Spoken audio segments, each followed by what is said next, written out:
They laughed when I said money kept vanishing from my wallet. I'm 34, and I do billing support for a dull office where being exact is half the job. That is why this got under my skin so fast. The first time, $20 was gone from my wallet. I thought I had spent it and forgot. The second time, it was $40.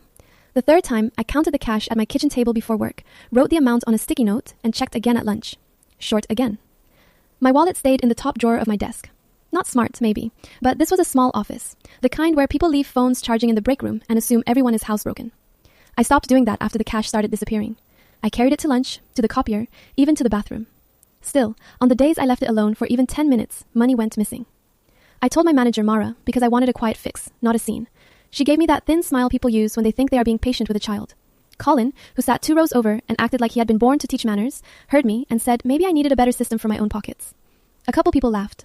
Mara said there was no point accusing coworkers over mystery 20s. That part bothered me more than the cash. My job is checking numbers before they go out.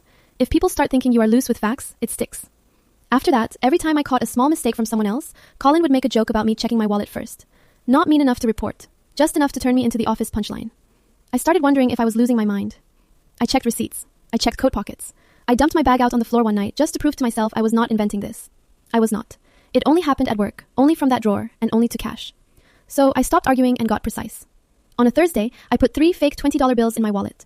They were plain copier paper, trimmed to size, dark enough to fool someone grabbing fast, and I marked each one inside the printed seal with a tiny black line.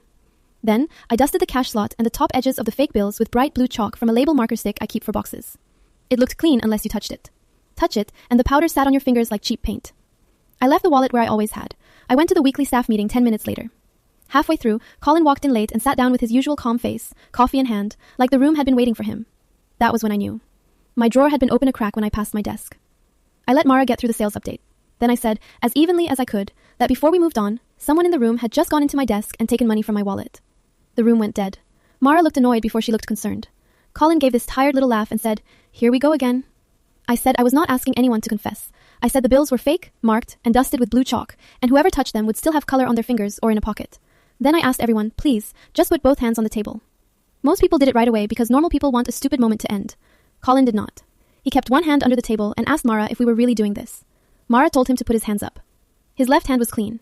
His right thumb and index finger were blue. He said it was from a pen. I asked him to empty his pockets. He refused. Mara, now very awake, told him to do it. Out came his keys, his badge, and 3 folded fake 20s with my black mark still on them. No one laughed then. Colin looked at me like I had broken some rule by making him lose in public. Mara did not even try to smooth it over. She just stared at the bills, then at him, like she was finally adding up a sum I had handed her days ago.